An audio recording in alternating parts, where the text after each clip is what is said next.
Hey everyone, it's Rocio Flores from CoachRoFlores.com, and today's topic is grief and loss versus past paradigms, mourning the world we thought would be. I got my notes over here, so I'm going to be following those, and as always, let me remind you that this isn't an edited video. I'm just going to post it directly from here to YouTube, so we'll see how it goes, if I have to pause or if hopefully I don't sneeze. I put on makeup today because, I want to be presentable in a video, but it freaking messes with my nose.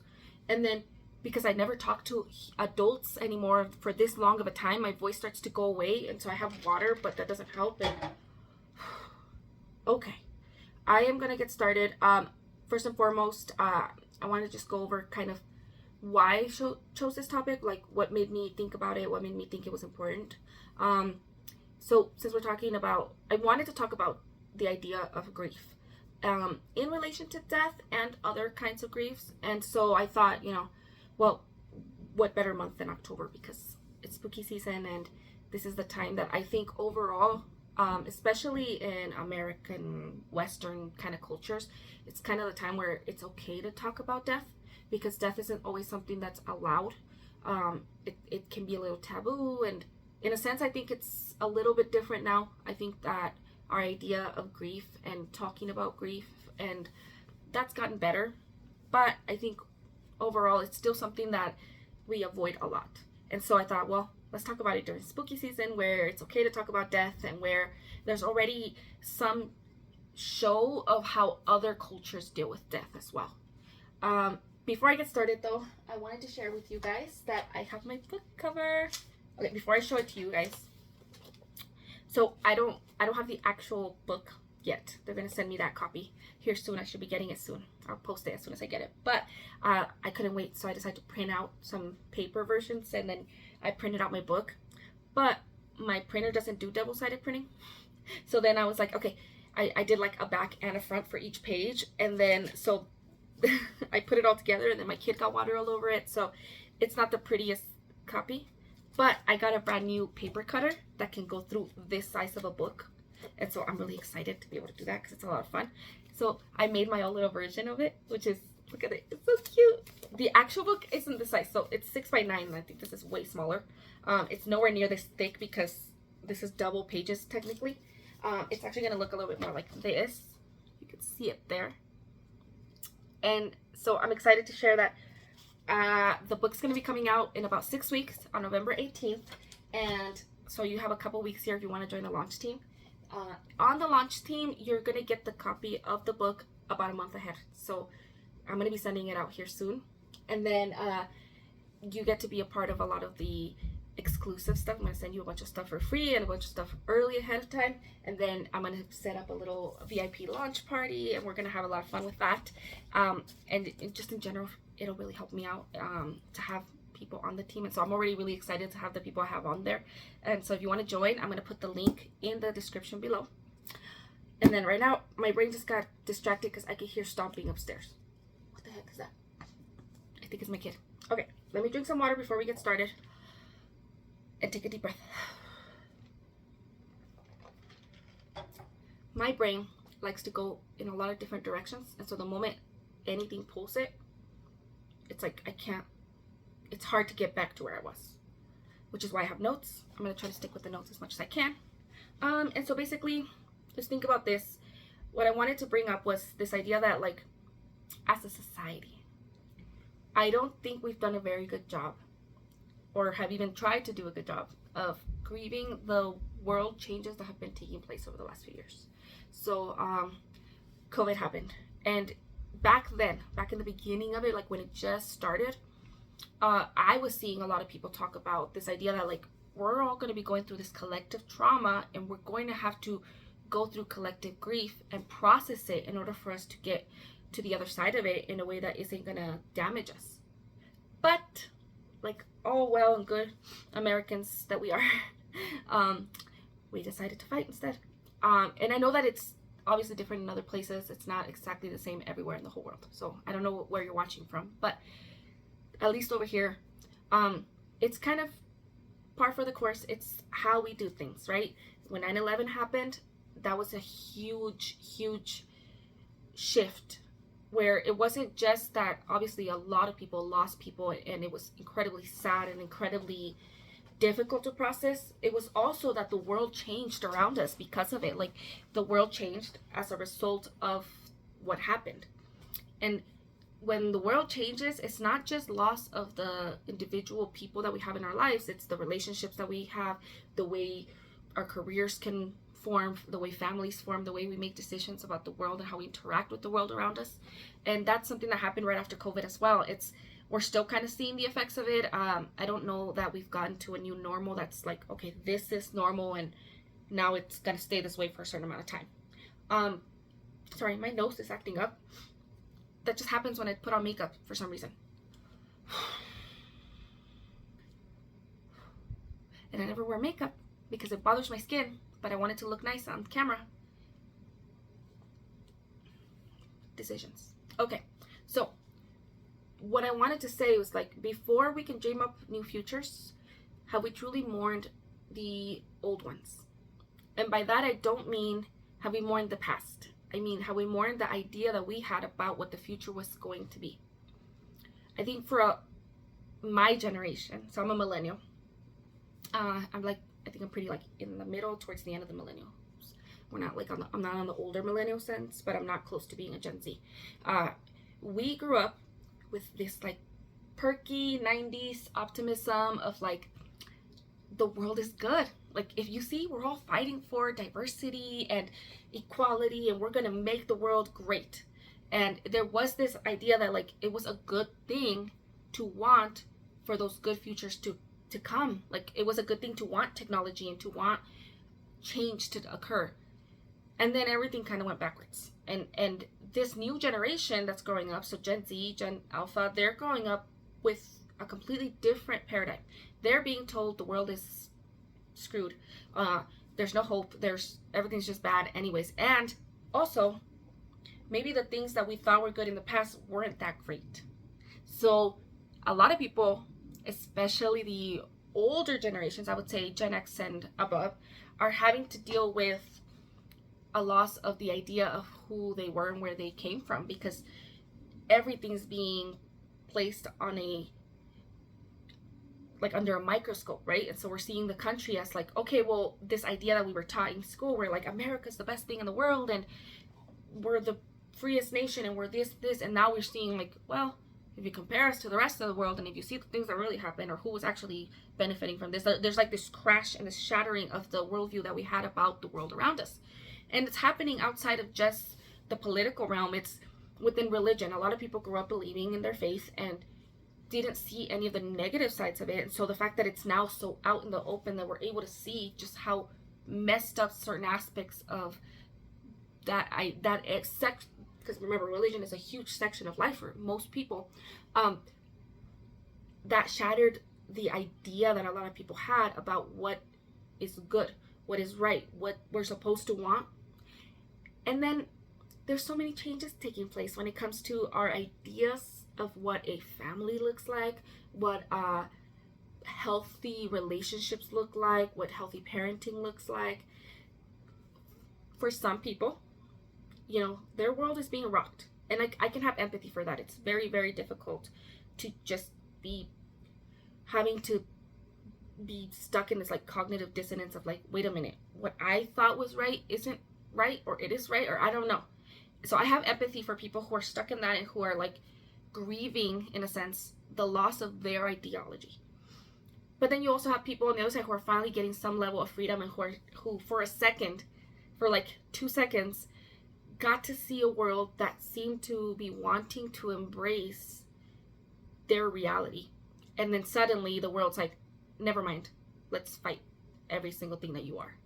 So you have a loss in how we perceive almost every single aspect of society. Work, what is work and what work will look like in the next 10 years, 20, 30, like, will there even be work for certain people? Like, certain people are like, okay, what about AI is taking over my job and automated this and automated that and computers and self-driving cars, and like there's all these ideas of like, where in the past, my generation and older grew up with like the Jetsons. We saw technology as a good thing that was going to come and help us. And then we had all the movies of like, what is it, I, Robot, and it suddenly the idea of technology became a really bad idea that we don't know what we're up against and this is going to turn out bad. And now we're seeing it happen in the sense of like the actual changes that we thought might happen are now real. Because I understand that the newer generations don't get this at all, but like when I was a kid, and I'm not even that old, right? I'm 32. When I was a kid, AI was still very much a like far off concept. Like that is not a thing. That's the idea of something self-driving. A lot of like, guys, okay, I don't have it in my room. Oh my god, okay. My husband bought this little thing. It's like it looks like a little drone, and you turn it on and it drives around the whole house and like avoids touching stuff, and it like you can play with it. It's so cool. My kid's like so incredibly happy playing with it. He thinks it's like the coolest thing ever. And it is the freaking coolest thing ever because like it wasn't a thing. I'd never seen that. It was $15. Like what? Like the idea that one day we would have anything that hovers and that's actually real. Like I grew up with that. I grew up in a very different paradigm, and I'm having to basically see the world and be like, things aren't what I thought they were going to be. And then we have people who are looking backwards and saying things aren't what they were, therefore I don't know how to make them be what I thought they would be. So a lot of the Make America Great Again, the concept, I understand why, if to them it seemed like things were good before, why are things not good now, and how can we make them good again? And obviously that fits in, a whole lot goes into that, where like, you know, now you're like believing just anything that you're being told to make it that way. And obviously that's not what the video is specifically about, but I think we're all going through this. We are having a hard time picturing the future, and I think a big part of that is because we haven't really put any effort or enough effort into processing what we've lost and what we feel we've lost. And so that's kind of where I want to go with today. And then I want to go and emphasize the idea that like another problem with the concept of grief is that we see it as a bad thing, at least in this end of the culture, where first and foremost death is considered a bad thing. That is not the case in every single culture. Death is a part of the life cycle. People in other cultures, or maybe more in the past, you can even say in our culture, but in the past, where death was a thing that we experienced and we were very close to. You lived with your grandmothers, you saw them pass, you lived amongst family members, and so you were able to see different generations come and go, and it wasn't this like mysterious kind of thing where like nowadays I think we really do associate death with more of the spookiness of like, one, it's loss. It's like death is the worst thing that can happen, and therefore the moment someone's gone, it's gone. Like any possibility for hope or greatness or anything is gone. So there's a very negative view of death is the worst thing that can happen, and then it's not a thing that we allow into our lives in a positive way, which I understand. Like people are like, obviously when someone dies, it's not a positive thing. But in a lot of other cultures, sometimes the ideology around death is more so aligned with transition. Sorry, I had to pause. My kid was leaving. Not by himself, with his dad. So anyways, what I was trying to get at, that I feel like this idea that we need to learn how to process grief in a healthy way that helps us then be able to look towards the future in a different way is important. And so that's where I'm going to start off with today. So we're going to start off with the self-awareness pillar, right? So on a personal level, obviously I think it's important for us to just ask ourselves, what am I grieving? I think that because grief is such a difficult topic, even the idea of coming up with what we're okay with saying that we're grieving can be difficult. Because even on a physical, like, you have people in your life that have died, that can sometimes be hard to feel like it's okay to grieve that, if that makes sense. So like just this year we've experienced a lot of death in our families, And one of the first feelings that I recognized myself having was this almost guilt of like, well, who am I to feel the way I'm feeling? Like, if you're not the, you know, when someone dies, there's the people who everyone's going to look to and say, well, that person obviously has to have some sort of emotional reaction to it, right? Like the mother, the father, the partner, the children. And so if you're not that direct person, there's always that kind of like, well, you almost want to reserve the feelings for someone else. Like, I can't feel what I'm feeling because like they need to feel what they're feeling, as if feelings are like a thing that are going to run out and not something that we have an overabundance of. And so I say, ask yourself whether it's a person who passed away, or just people in your life who you are no longer in relationship with, people who you no longer have the same kind of relationship with. When relationships change, just the nature of them. I mean, even in good things, I always tell people like stress and the reaction that your body has to stress happens whether good things are happening or bad things are happening, because your body's just reacting to change. Your body's like, oh, wait a minute, something's happening. How am I supposed to react to this? And so sometimes when good things happen, like we got a new home, well, now we don't have our old home, right? And even though I saw my old home as not good enough, there were things that happened in that home. There's stories and ideas and like memories. And my kid keeps telling me that he misses our old house, and I'm trying to tell him like, but remember our old house? Like, we didn't have space, we didn't have this, we didn't have that. And he's just like, I miss old house. And I'm like, oh, I get it that like he himself is processing a loss, that for him, like, there was a place that was his place for the longest time, and now things are just different. And whenever anything's different, that's something we have to work through. And so part of that is that, you know, whether you thought you were going to go into a certain career and then that didn't pan out, you thought you were going to have a certain type of family and that didn't pan out, your family changed in ways that you didn't expect, your career changed in ways that you didn't expect, your faith changed, your communities changed, your identity changed. So I always talk about how I have in my head ideas of who I wanted to be when I was really young, that I had to process throughout my 20s, because I left in high school. I wanted to be an artist. You know, I wanted to be a designer. I wanted to be all these things, and then life just didn't allow those. It didn't allow for me to take those steps in a way that I felt I could take them.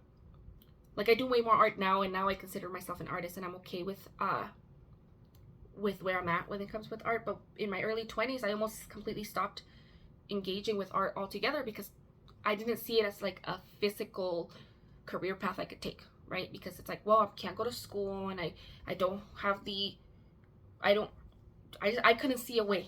And we didn't have social media the way we have it now. Like, it was just starting. People weren't getting famous because they were drawing on TikTok. Like, back then, to me, it was like, oh, well, because I don't have any of the formal training, I don't have the formal connections, and I don't have like, I'm not that good. That's how I saw myself. Like, I'm not good, and therefore I can't do this, and so I have to look at something else and just basically give up on this idea of what I was going to do with my life. And so then I had to grieve that person that I saw myself as, because it wasn't just the physical act of drawing. It was like, I wanted to be this, like, I'm like this, you know, like, you got the idea of like the hippy dippy wild, like, you know who I think of in what's that TV show? It's the show with the two older ladies on Netflix where it's a funny show. I don't want to explain it. Netflix. What's her face? With Joanne, Grace and Frankie. So Frankie, that's who I pictured myself as. Like, that's who I am in my head. Like, that's who I wanted to be. Like, I didn't want to think about organizing and cleaning and living like, you know, like, I wanted to be doing art all day and just having paint all over me and just letting the flow go as it goes. And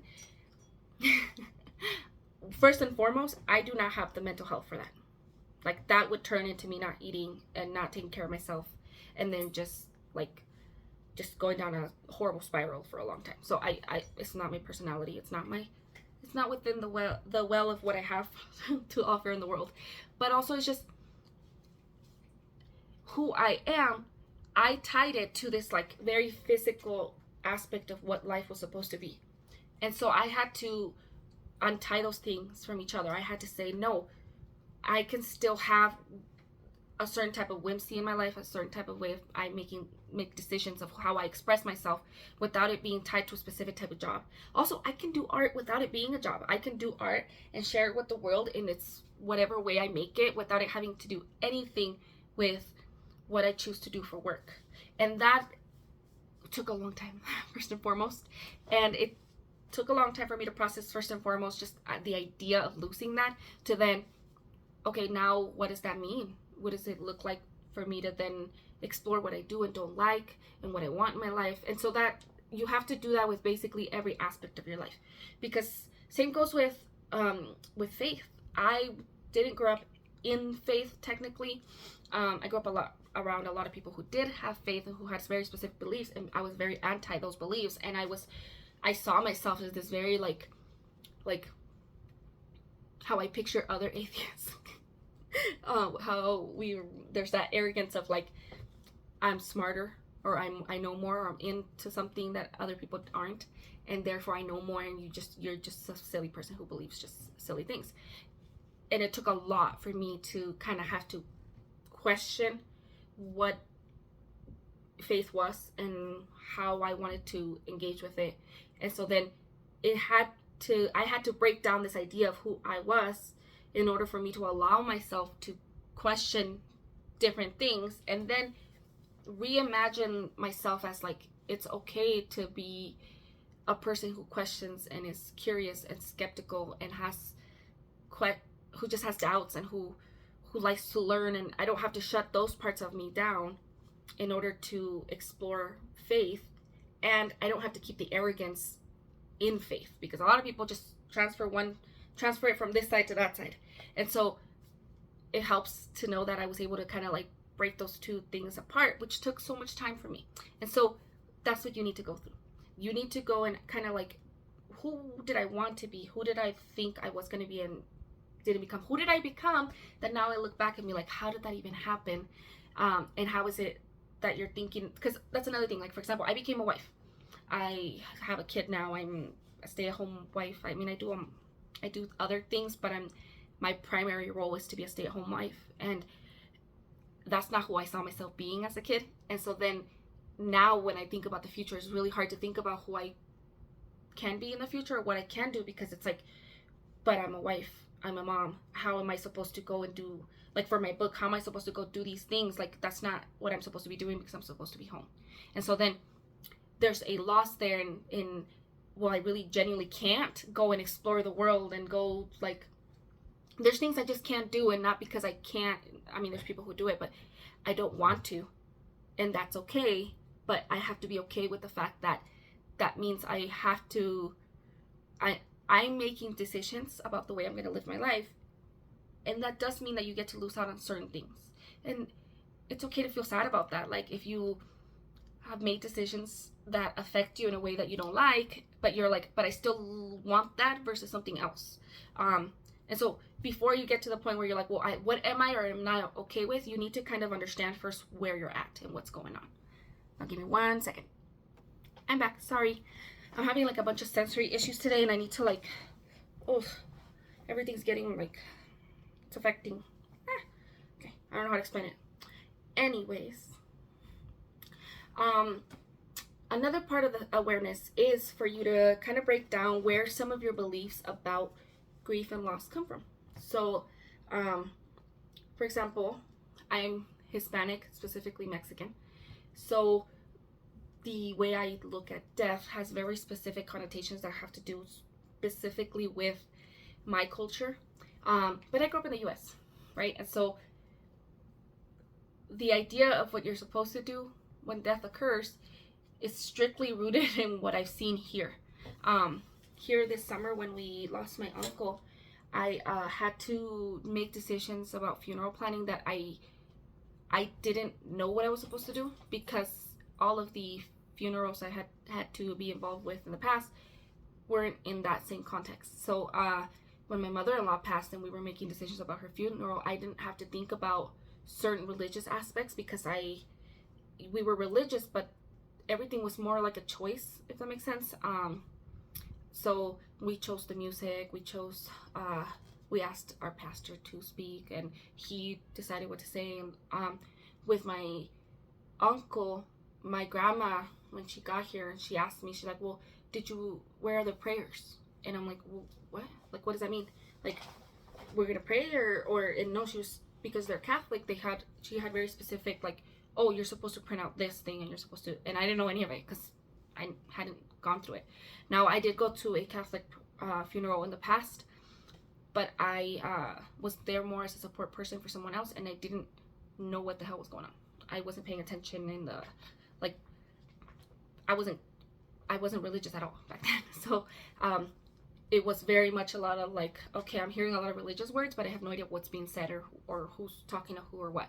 And then with my family this time around, they did a lot of religious observances, I guess I should say. Like, they had people, they prayed for several days, and I went to the last one of the days, and they had like music, and they had things they said, and I've never had to do that. We didn't do that with my mother-in-law. We didn't do that with when her partner passed away. I hadn't experienced that, so I didn't know. I guess that's the way to say it. Like, I didn't know what I didn't know about what's common or abnormal, because so much of what I see as normal has come from TV, from media, from like, I saw things on the TV and I'm like, oh, that's a thing I'm supposed to know about, if that makes sense.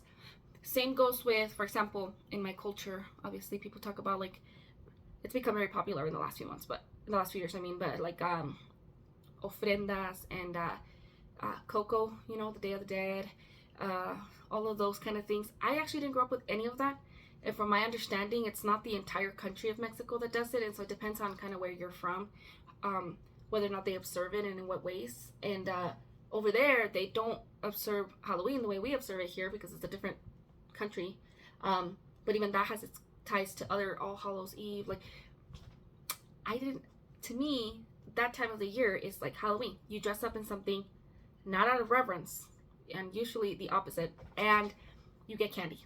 Now, on their end, there is candy, but everything has very different context to it, and it's not something I grew up with specifically in my side of the family, so I like don't have any like knowledge. I guess I don't have a knowledge base of it.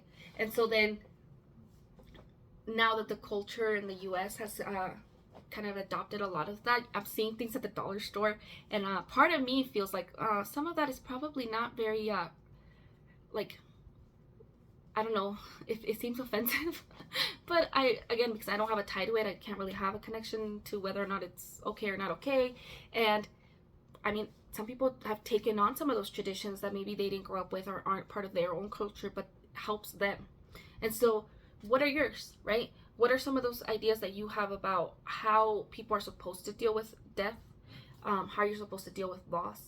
A big thing I can say is that within this culture, in the US and just in general in a Western culture, there is a very strong like individual aspect. So you're supposed to kind of like, rather than death being communal and being a big part of life, because it's such a like, you feel it and then you're not supposed to feel it anymore. And so you're supposed to like very easily man up, you feel your feelings, you don't cry, and then you get over it, and then you put on a happy face again. And you're not supposed to share certain things with everyone. You're not supposed to grieve publicly for long periods of time. And that's very different than a lot of history, so cultures in the past, and other cultures right now. Because other cultures, there are people who mourn for us, who publicly and in a structured way mourn for a longer period of time.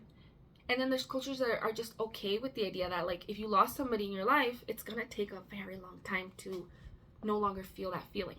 And I think that that's part of where we are not as well primed to deal with loss and change in the Western American kind of, you know, this end of the culture, because we are supposed to almost move past it and just get good again.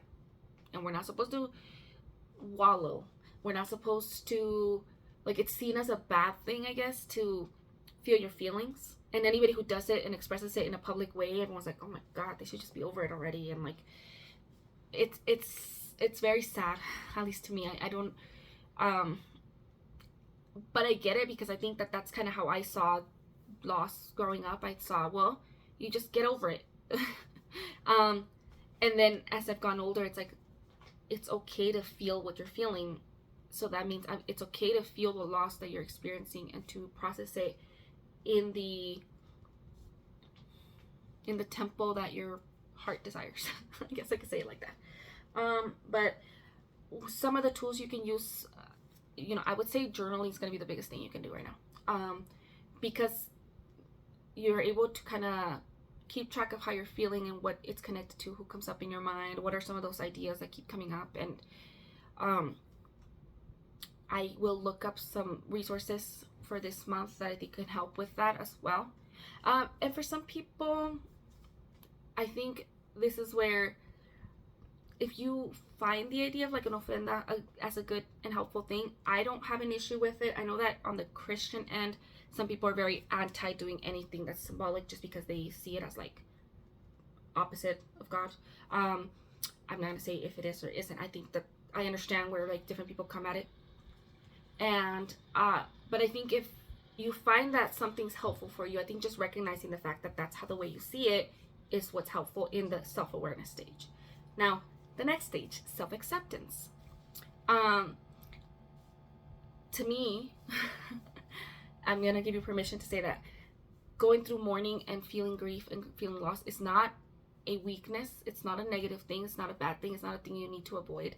It is sacred work. It is part of our human experience. It's part of our physical and mental bodies. We're like, our bodies were made to react to our environment, and our minds go through certain processes that will then affect our bodies. And so if we don't allow ourselves to feel what we're feeling and to process the thoughts that are coming up in our mind, and we kind of push ourselves into avoidance, that's where we get into the very unhealthy emotional part of it, which go watch last month's video on emotional expression, because a lot of like the core trauma, or the core, like, the ground zero of a lot of people's issues comes from that repression of emotions, which affects your body, it affects your mind, it affects your life, it affects every decision that you make. And if you're not allowing yourself to go through mourning when you experience a loss, that's how you're going to end up just falling into those other negative things you don't want to go into. And so I did want to talk about, this is where I talk about other cultures treat death as a transition versus a stop point. And I think that this is where a lot of that Western culture likes to kind of see itself as above Eastern traditions, because it's, rational and logic based. And without having to explain all of history, ideologies around how we view death changed throughout the years, because we did kind of come into more of that rational based thinking. And it wasn't secular per se, but it was not Christian in the way that we, in American culture right now, at least in the last 100, 200 years, where back in the day, so like, I don't know, 1500s, when is the Renaissance and all that, when, oh my God, I can't remember the specifics, but like, if you think about the Greeks, if you think about a lot of the way older back then, there was a lot of that newer thought frame of like,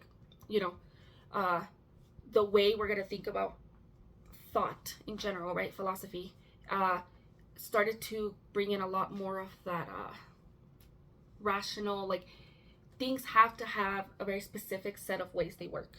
And therefore, if we don't have a way of understanding that within that framework, then it's not something you should think about. And so then, before we kind of allowed those religious ideas to come back in, where we see death as like a transition to heaven, there was loss of that idea, if that makes sense. So death was death, right? And so that's still very big in a lot of obviously belief systems, some people definitely still see death as like this is the stop point of life, and therefore that's it. Like a person dies and they're done. And so we view loss, as eternal loss. It can never be anything else. And then religious ideology kind of came back in. This is where, like, when people tend to think of like the rise of the arts and the rise of I guess you would say one of the first more modern I don't remember the words, but the Renaissance, when art started coming up and science flourished. People tend to think of that time as a non-religious time, but there was a lot of religion in place, and that sparked a lot of the ganas, I guess, for life. And then we've gone through waves in history where, like, society becomes very dark again, and it almost seems like it is very much tied to, like, that rational, like, you know, Nietzsche comes around and it's like people are very negative about life and the world. And then the next guy comes, and so, like, when you think about when psychology became big, and that kind of, every time we've rationalized life as being purely matter based and no I guess in the sense of, like, we rationalize life as something that doesn't have anything beyond it. So once you die, you die. We tend to fall back into those patterns of thinking that, okay, well, then to lose someone means that you lose them. They're gone. And there's that negative kind of aspect towards it of we need to fear death, and we need to see death as this horrible thing. And then whenever death kind of resurges as, like, more of a transition, and I would say in American culture, like, last 200-ish years, it's very much on the Christian end of it. But other cultures have that idea of transition in other religious aspects, and even non-religious, but, like, just beliefs. And we're like, we come back into the earth, and we're star stuff, you know, like there's a life cycle, and it all feeds into each other. And, like, when we're seeing death as transition, so whether you're on the religious end and you're like, as a Christian, I see it as, like, I'm gonna go to heaven one day, and therefore that's not a bad thing. To die is to live. Then you're able to see death as not a thing to fear, but a process that's going to take place. And you see that same with, like, you have communal cultures that, again, if you're living with several generations of people in your home and in your community, in your village, you're gonna see a lot of that birth and death and rebirth and death. And, like, it's not a bad thing, not in the way that we tend to see it as, like, it's a bad, horrible thing, right? Obviously death is still bad, like, it's not a good thing. Obviously loss is still loss, but you're able to kind of put meaning towards it that helps you move past it and integrate some sort of meaning into the rest of your life. Versus when we see death as, like, the stop point, it's hard to move past it, because now how can you move past it if there was no meaning to it? And obviously I'm a person of faith, and so therefore I see that as, like, essential to how I think about death. I don't think that is only people, like, especially when Christians are like, well, the only way you could think about that is if you're a Christian. I get where that can seem a little offensive, I guess I'll say, to people who are either secular or have a different faith tradition, because they can also, like I said, some people see it, tie it with nature, or they tie it with the essence of the universe, or they tie it to more than just a religious aspect. But either way, what I'm trying to get at is that death is treated as something that has a greater meaning than just an end. And when that takes place, we're able to accept that death is a part of life. It's a part of existence. It's a part of what makes life good, right? Because it's a cycle, etc. So regardless of how you conceptualize it, accepting that it is a thing that happens helps us also accept loss in other ways too. Because just because something stops being, something ends, something is no longer going to be what it was, doesn't mean that is the end of the overall grander picture. Does that make sense? I hope I didn't make that too complicated. And forgive me, I haven't taken a philosophy class in a very, very long time. I don't remember I'm horrible with terms. Psychology classes were the worst, because, like, there's names and a lot of them sound the same, and it just, I was always bad with terms and dates. Like, I can think of the concept, I just can't. I hate memorizing, like, specific names and stuff. Same with the Bible. I'm really bad at, like, I can't tell you the specific verse or anything like that, but I can tell you the overall idea, and then I have to look it up. And oh yeah, on this one, I for those who are Christian, because I do think that our society right now, so I know that not all of Western society and not all of the entire history of Western society, but right now there's a huge presence of Christianity, or at least Christo essence, different faith traditions that tie around that. And obviously Christianity has been probably one of the biggest factors in forming the way of thinking for Western society for I don't know how many years, but I want to normalize the idea that our process of mourning and of grieving is okay, because a lot of people think, because we believe that there's like a heaven, because to die is to live, then that means that you can't have negative feelings towards it.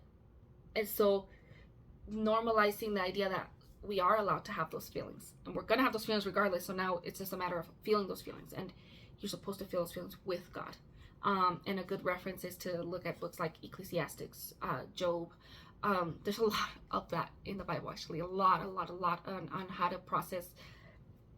I guess I didn't say how to process emotions because they didn't use that language. But just the experience of people who've gone through loss and what they do. And almost none of it is like, don't feel this feeling.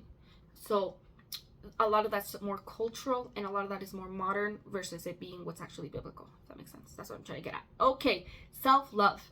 So I think this is a big one. So when you first experience a loss of any kind, it can be very easy to feel like, how do I say this?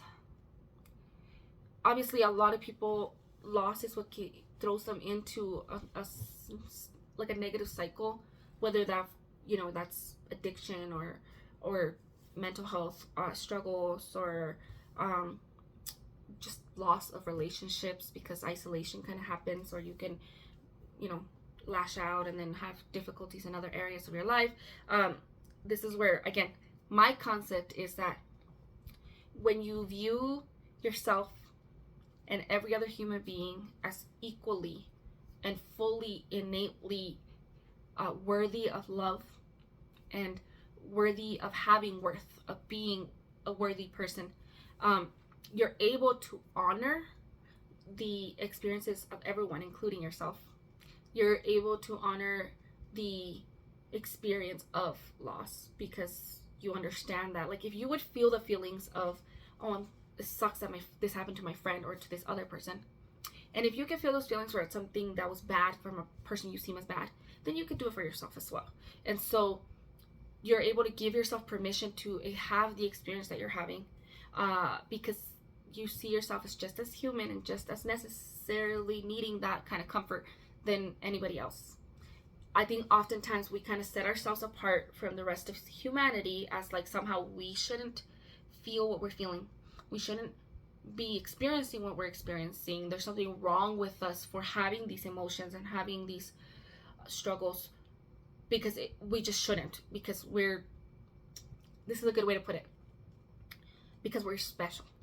Now, when you're having negative thoughts about yourself, you don't often think of yourself as thinking of yourself as special, but isn't that what you're saying when you're telling yourself that you shouldn't have an experience that is common? So when you frame it that way, you're able to be like, oh wait, that doesn't sound like a good thing, right? So then you're able to kind of go back to, I am able to feel the feelings other people feel. I'm able to have the rage and the sadness and the depression and all of the feelings that come with sadness and loss and all of that. You're allowed every ounce of that, whether or not you're justified in whatever you lost. Because a lot of people will feel like they are not justified. Like, maybe you wanted to have a certain career and you just found out that you can't. Like, you have people who obviously, like, if they were gonna go into sports and then they got hurt and then they lost that chance, and we recognize, we're like, wow, that's a really big loss for somebody who had that future. But then we sometimes don't have that same level of, we don't give people the benefit of the doubt, or the how do I say that, like, we don't honor their experience when it's something that to us feels like, well, get over it. Right? Like, sometimes we wanted something out of life that we're never going to have, whether or not it was realistic or not. That is still something that we have to go through and experience, and therefore I want you to know that you are every bit as allowed and as, like, you are allowed to have those feelings, if that makes sense. And then within that realm of self-love comes self-care, where I would say that making it a commitment for you to allow yourself the freedom to then act on that idea. So if I am allowed to have the feelings that I'm allowed to have, because I'm going to have them anyways, and I'm human like any other human, and I'm allowed to be sad and to be struggling with this, then you have to then take care of yourself while you're going through that process and allow yourself to go through that process. I think in our culture there's this, like, you have to just get through it quickly. There's this, like, a great example is to go through the types of, like, the grief cycle, which is we got I'm sorry, I'm trying to remember what the 5 stages are. Let me look at it, because what is the order of them? Since we think of them in order, I think it can be very easy to feel like you have to go through each of the stages and then you're done. So, like, you got anger, denial, and denial is the first one. So denial, how could this happen? And then once you get through that, you go through anger, and now you bargain, and now you go through depression, and then you go through acceptance, and then you're done. And you want to go through that as quickly as possible. You don't want to be of burden to anybody, and you don't want to be dealing with that loss for too long, because people are really not going to feel bad about you and if you go too long. And you really weren't that close anyway, so why are you thinking about this so long after? Or if you were super close, like, well, maybe you need to move on. Like, if you lost your spouse, well, it's been more than a year, so you should just start dating again. Like, it takes away your autonomy to deal with your grief in the way that your body needs to deal with it, in the way that your mind needs to, that your soul needs to deal with it. And so I would say that slowing down the process and saying, like, no, whether it takes me 6 months or a month or years to process what I'm processing, this is something I'm going to allow myself. I'm going to allow myself for it to happen in the course of time that it needs to happen in. I'm also going to allow for it to happen in the way that I need it to happen. Whether that's a very public method of, like, what I see a lot is, for example, if somebody's going through grief and they post about it a lot online, in the beginning, obviously, they're going to get a lot of, like, there's like, oh, I'm so sorry that you're feeling this. And then after a while, people, because they're not feeling the feelings that you're feeling, are going to have, like, a negative take to it. And then they start, oh, this person, man, all she posts about is her dead, blah, blah, blah, blah. And it's like, I think that first and foremost is so messed up, because, like, you don't know how people are feeling. You don't know the process that they're experiencing or how deeply they're feeling the feelings that they're feeling. And for some people, because there is that push and pull of, well, I should be over it. Well, I'm not over it. I should be over it. I'm not over it. It actually takes longer. And that really strong, deep, public display of grief lasts longer than what is societally acceptable. And so I want you to make a decision that you're going to do what you need to do regardless of how it affects others, as long as it's not hurting others. Obviously, like, you're not going to say, well, I'm sad, so I'm going to go hurt someone. But what I mean is, like, we don't want to take other people's judgments and other people's own frame of how things should be as the way that you decide how things should be for you. In all things, but honestly, especially in this concept. And then within that, I want you to remember that grief doesn't have to look the way that other people say it has to look. For some people, you go and somebody passes away and you feel like you have to drop $20,000 on a funeral, or else the world will see you as not having cared so much. And so that's why I think there is a lot of shame around people when they can't afford that. They can't afford, I mean, the most basic of funeral stuff is still going to be like a good $3,000. And so even like if you don't do anything and you just go through the basic like the minimums the state requires, it's still like incredibly expensive. And the world, there's so much shame around making that decision because the world says, well, didn't you care about your loved one? How could you not honor them in the way that I deem necessary for me to express my honoring, if that makes sense? So making a decision that whether or not you decide to honor something in public or in private, in a small way or in a large way, whatever, that's a process that you get to go through.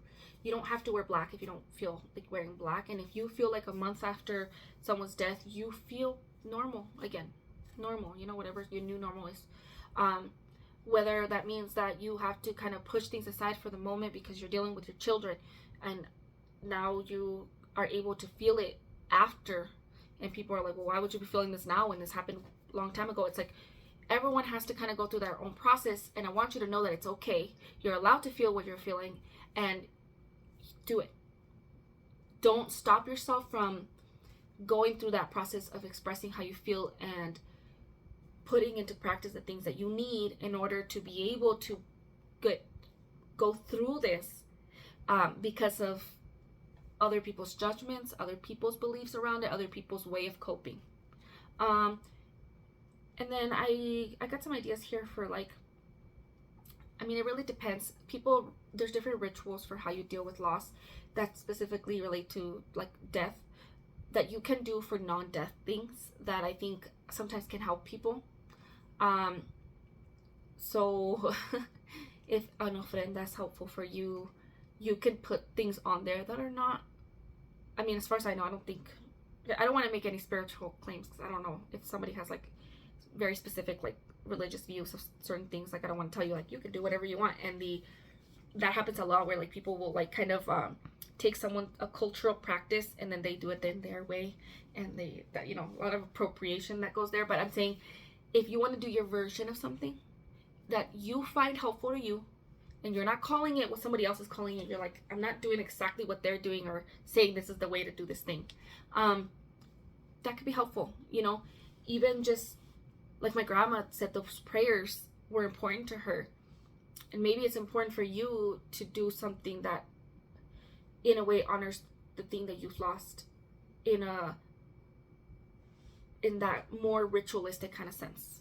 I also have things like you could just do somatic practices for moving through the emotions. For me, and I've noticed this a lot, grief is very physical. When everything happened with my mother-in-law, we spent so much time in the hospitals, but there was a level of like, for me it was like one of those veil broke moments because I didn't believe that the outcome was going to be the outcome that it was. Like I still had it in my mind, if I pray hard enough, if I believe hard enough, like things are going to turn around. And then everything happened so quickly and it was like, what? Like, so then that took me a long time to kind of, when everything happened with my dad, then we were again in the hospitals and all these things are happening. I expected things to go bad quickly, and for me to be the idea that things wouldn't go that way almost felt like a risk to believe in. Like, I can't believe that things might turn out well because it didn't before. So I can't let myself feel that feeling of like, you can't let your guard down. And so then my dad was okay, but the process of him going through treatments and all these things was so long that I did not take care of myself for a very long time. I ended up myself sick. I ended up having to have surgery. Like take care of yourself, because not giving yourself the ability to process how you're feeling. And then if you're a physical feeler, like if you're a person who, like, I remember walking into the hospital and getting, you know, that elevator feeling where you're like standing there and you're like kind of like you sink. It would be happening as I was walking down the hallways. It would be happening every time I got news, every time I had to talk to them. You don't know how many times doctors that were not my doctors, but they'd come up to me like, how are you doing? Are you okay? Like, I think I looked frantic because that's the only way I was processing everything. I was so frantic. And so doing things that kind of help you calm down, like, yes, journaling is a really good one because like you could get your feelings out, but also just like deep breathing, sleeping well. I'm always gonna say that. Sleeping well, drinking your water, moving your body, resting in a non-sleeping form. All of those I think are base core things you need to do no matter what, but especially during times where you're processing really, really difficult emotions or you're going through a really difficult loss. So if you are getting laid off right now, that's a huge time to like, I went through a layoff process and I made a lot of decisions that were dumb at the time, but I didn't let myself feel the feelings. So I just kind of like was like, no, I'm gonna go do this, and I'm like, blah, blah, blah, blah, blah, and I just ran. And so then I never processed how it felt to have to deal with that. And it wasn't until years later that I really was like, man, that was messed up. Like, so don't rush. Let yourself do what you need to do and take care of yourself through it. Okay, self-direction. This is where I'm going to go more towards like, let's look at the future now. Once you've known and once you understand just like the kind of things that you are dealing with, that you've lost, the ideas, the physical aspects of the life that have changed, the things that you now don't really know what to make of. Now you can kind of like settle everything down and decide what you want to pick up, decide what you want to keep moving forward with, or what you want to just let go of. Like it's okay. Like maybe in your brain you said, I'm gonna be a business person, or I'm gonna be a doctor. I don't know. I can't think of like what people choose to be, but in general, like let's say you had this idea of yourself where you were gonna be this person, and then that didn't work out. So now you're having to basically start over. Like, what's even realistic out there? Like, what is there to look at? Like, I think for me, I had this really strong, again, I'm a millennial, so we were taught that you had to go to college and that you had to get a certain type of degree and that you had to get a certain type of job to be considered successful in any way, shape, or form. On the other end, I'm also an immigrant. So as an immigrant, as long as I had a non-labor job, like, you made it. You know, like, it wasn't so much about having to have certain prestige in the work, but the fact that it was work that wasn't the labor like the same kind of labor that you're going to be stuck with for the rest of your life. Like, as long as you didn't become a cleaner or you know, working in construction, like those kind of things, you were seen as like, oh, you're a secretary, like that is awesome. So I have a lot of ideas as to like what I'm supposed to be or not supposed to be, and then having to step back from that, like, oh, wait a minute, this isn't a bad thing. Like, my husband's an electrician, and it took a long time of like a lot of schooling for him to get to the position that he's at. That is probably not something I would have seen as prestigious, and I think a lot of people still don't see it as prestigious. But we're seeing a tide turn right now where like people are like, actually the trades are a really good option. Like, you can make a ton of money, and you can make, like, you can have a lot of access to all of the things that people who used to only be able to have with college degrees can have. And changing your mind about the way you see those things can be hard, because you're like, but wait a minute, I was supposed to be smart. Like, I was supposed to like show up in the world in a very specific way, and if I don't show up in that way, there was something wrong with me. But now people are doing that thing and they're being seen as having made it, but I didn't take that route and I couldn't have that result on the other side. So now I don't have any of it. So now how can I move forward but still like choose what fits with me and have the idea around what I thought would be good? And rethinking that idea is what's hard, because especially nowadays, it's really hard to look into the future and think like, there was a time where if you were a person who knew things about computers, like, you were the bomb. But now everyone has gone into computer-based things like coding and other. I hate technology stuff. So even the stuff I know, like, I'm just like, I'm okay with, I wish I had a computer that did everything for me that I don't want to do. But like, there were people who like, that was their entire, you know, that's what they went for. And then now there are programs that are taking over their jobs.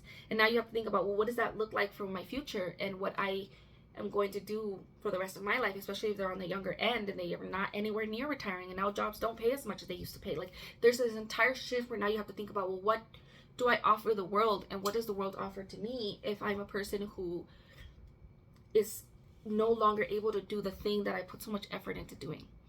And this is also, I would say that with this goes not just recognizing the thing that you lost, but the ideas around what that meant. For somebody who lost a child, and first and foremost, I'm so sorry, can't even imagine that. It's just people who, that is a complete restructuring of your entire being, because that is not a thing that you're going to replace, right? It's not a thing where you're going to be like, oh, well, I couldn't do this, so now I'm going to do this, right? Or people who wanted to be parents but can't be parents. Or people who didn't want to be parents, who ended up becoming parents. And it's like, again, it's not exactly a thing that you can just be like, I'm just going to do something else. Like, it's that's not how things work. And so choosing a new direction for your life requires you to analyze all of the aspects that you were hoping for in that past idea of what your life was supposed to be, and figuring out how you could take the aspects and putting them into a new form. So you wanted love, and you wanted connection, and you wanted prestige, and you wanted, I guess in a sense, like some people, attention. Some people wanted respect or certain things, and it's like, okay, well, maybe you can't get it in this form, but you can get it in a different form. Or maybe you decide that that's not what you need in your life, right? Like, maybe you don't need to have a prestigious job to have a very strong sense of safety for your future, etc. And so that's rethinking those. You figure out what it was that you're losing, and that, or that change that you're struggling with, and then you analyze that to then decide, okay, well, what do I actually want moving forward? So with our greater world, because I wrote down, what world could we build now? I don't know if we have much of an idea of what we're supposed to be wanting. I'm writing, okay, this video, I'm making it on the 5th of October 2025, so I have no idea where this country is going. Oh my god. I don't know if we're supposed to be leaving the country and like starting over somewhere else, or if we don't, like, we're gonna end up in a concentration camp. Like, it's a very scary time, because like, obviously back in history, nobody thought what was gonna happen, and then they went through all those things, and so we're told we're crazy for fearing those things. And then what if we're not, and we don't do anything about it because we were too afraid of like being judged as like fear mongering, but then we end up in like a really bad situation. And then like, there's so much that, because like technically like certain things aren't happening to me, but they're happening to other people, so then how can I say that that's not a thing that's going to happen to me? Like, there's a lot that it's like, it's hard to think about the future when you don't even know what's realistically going to happen tomorrow. So I want to hold space for you and myself. It's really I'm not smiling in a good way, I'm sorry. It's a really scary and weird time right now, and it's a very crazy making time right now, where you're like, you know, we're just like, I don't even know. I don't know what the world looks like moving forward, because I can picture this idea of like the world as like kumbaya, and we all hug and hold hands, and we all love each other, and we're all there for each other, and every bad person repents and changes their ways, and we all come and create this new beautiful world, and the kingdom comes, and like I'm not dumb. I understand that that's not how the world works, but we can make decisions that we're gonna work towards that kind of world in our way, right? Like, we can say like, I'm gonna connect with the people in my life regardless of who believes or doesn't believe what, or what I believe will or won't happen, or what can or can't happen. This is where you should read Parable of the Sower and then Parable of the Talents by Octavia Butler, because, well, the book is a really good book. It's a very crazy book. Like, the story is really crazy, and a lot of people are calling into right now, like, they're like, that's the book to read right now, because it's basically like a world slightly more exaggerated than our world. I want to say slightly, because like, there's people living in certain situations that are like, that's not exaggerated at all, but not a lot of us are waking up, having coffee, watching TV, and having like a perfectly normal day, and not even having to deal with any of the real existential issues that are happening to other people within our own communities, okay? But that doesn't mean that it isn't real that those things are happening. But what's nice about the book is this idea that like you can create that new beginning. Like, yes, you can believe that it's not realistic to create a whole new society, but like that's what humanity has been, right? Like countries have fallen and empires have fallen, and famine and war and things have ravaged the earth, and what's the alternative? To not do something about it and not continue? Like, I think that we watched way too many apocalypse movies in the last 20 years. I know that became that's another thing, is that our media suddenly became zombies, apocalypse, death and destruction, and everything's bad. And in all of those, the person who's on the other side of it is the exception, right? Like, it's like only 3 people survived, and somehow now we gotta survive this eternal hell. And it's like, realistically, even if it was 3 people in one city, and each city, like, that's still a lot of people. Like, life is still gonna have to continue in one way or another. So what do you want your life to continue? Let's say you lost everything you have right now. Let's say you were Job and you lost your family and your friends and your home and your possessions and everything. Well, you're still a person. You're still a human being. You're still here. What does life look like moving forward? If the entirety of everything you ever thought is now not what is, what do you want there to be? I think it's silly because last month, we had the whole rapture stuff, and like there's probably a lot to be said about how many Christians don't want the rapture to happen because they're afraid of it. When we're so technically, if you believe in the rapture, then you would be thinking like, well, that's the time you want to go up. You want it to happen, which is what's also scary, because some people are like wanting it to happen, so they're trying to do stuff to think, because they want to bring about like a prophecy of it happening. Anyways, okay, what does that mean? You go up to heaven, and now what? Right? Like, what does that look like? What does the reality of what you want in your world to be look like? If you genuinely have like a faith-based traditional believer, like the Bible says this, and so this is what I believe. Okay, what is that? What are those specifics? Have you read the Bible to figure it out, or are you kind of falling into what you're being told is supposed to be? Do you have a vision for what you need to move forward with, if that makes sense? So I want to say self-direction is where you take on that control of the autonomy of, I'm going to make decisions about how I want to move forward with the world that I'm living. And then being yourself in the world. These are going to be more ideology based, like my personal. So grieving openly as a commitment to yourself and to those around you, that it is a good thing to go through the process of grief and not a bad thing. As a form of resistance against those powers and those ideologies above us that tell us that we need to repress the emotions that we feel and the processes that we should be feeling when there are things to grieve. And as a way to fight toxic positivity and,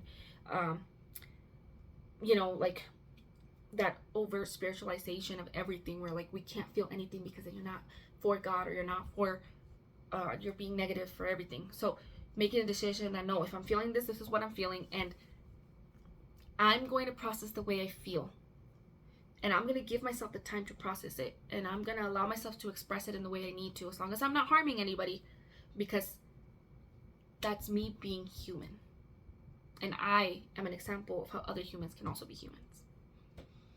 And then I think a huge part of this would be to find community. I think this one's hard because not everyone has community that they can be safe around, which sucks. And not everyone has access to things like therapy. If you go to my resources page on my website, I do have a bunch of different resources for people to access. One of them is for I Prevail, which is peer support, and that's free. So there is free resources out there. Again, not everyone has access. Not everyone has access to the computer. Not everyone has access to the internet. Not everyone knows how to type. But hopefully there are things you can find. So I'm going to find as many resources as I can to share throughout this month for this topic. But any community, whether it means just making a decision that when you find community, when somebody does come up on you that can listen, that you're going to share. Because I think the fears of like, well, what if somebody judges me, or what if they dislike me, or what if they don't want to be in community with me anymore, or what if they cheese me out, or like they start tattling and saying stuff about you, or not tattling, what's the word, gossiping, or like there's a lot of real fears. But you can't control other people, you can only control yourself. And when you make the decision, I'm going to share, then that's what you get to. When you're normalizing the process of lamenting, you're normalizing the process of mourning, of being honest, that radical honesty we talked about last time, where you are being real and you are being yourself, and that gives other people the freedom to also then be, and you're gonna process through it. So maybe you, through that, kind of end up dealing with communal and relational issues with other people, but then eventually that's another thing you have to process, and it's just part of living life. And I wanted to bring up the idea that like through this collective grieving that we have to go through, it connects us to other people. It makes it easier to understand kind of why some people come through things a certain way, why they believe the things they believe, even if you don't agree with it. Why, if we could all just deal with certain things, then maybe we would all be in a healthier place. And therefore, maybe you're the person that can explain certain things to other people who need it, and in your own unique way that somebody will listen to you, versus maybe they won't listen to me, etc. And so, yeah, some other notes I have is grief is not just personal. It's communal, it's political, it's relational, it's ancestral, it's spiritual, it's human. It's so human, it's natural. It's such a natural process. Look up animals that grieve, and they obviously, it's not exactly the same as humans, but like there are animals that express, or it seems like they're expressing some sort of either grief or rituals when someone dies. It's crazy. Look that up. And then the intergenerational lens of this would be that unprocessed grief affects people in such a, it's just like other traumas where like we don't fix it, we don't work on it, so then the effects of that affect your children and their children. And so we can break those chains right here by making a decision that we're going to be the one that stops and says, it is so sad, and I'm so sad that in my life and in my family's life and in my personal life, without giving too many details, there's some really bad stuff that happened in past generations that I know people have carried, that I'm like, I'm not going to give that to my child. I am going to be sad about the fact that that's the history that's there, and that is why some of the things that have happened to different people in my family have happened. But that doesn't mean that I get to feel those feelings without it then allowing the pattern of the stuff that have happened to like then affect my child, who will then affect his child, etc. Right? So that's a legacy in the making. And then through that, teaching that process of being able to mourn freely, being able to be honest about how you're feeling, be able to express and be someone who very like publicly and or privately and or like just able to go through that process. You're able to show the people around you, your children, the generations amongst you, that like this is okay, this is human, and you're human, and there is a way to process things without it now having a really negative effect on everyone else. We don't have to go to war for everything. And yeah, I'm gonna put resources below. I'm gonna go through, and I guess things I could tell you to do. First and foremost, I would say to journal in some way. It doesn't have to be like a dear diary. Like it could just be like a notes app or text you send to yourself, where like you have a thought and you put it down somewhere, because you're gonna look at it in the future and then be like, oh wow, things are different now, or wow, I remember when I thought of it this way, or you just let it out so that it isn't stuck inside of you. And then figure out what you're okay with as far as like rituals for dealing with mourning or loss, and then I want you always to drink water, go to sleep at a good time. So practice sleep hygiene, move your body in a way that physically feels okay for you, and sleep and do restful activities and do all of those things like breathing.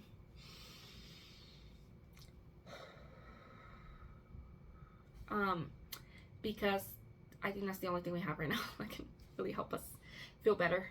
And yeah, I hope you like this video. I don't know how to end it, but thank you so much for watching it. If you like it, please share it with somebody else. If you are, at the end of the month, I'm sending out a newsletter.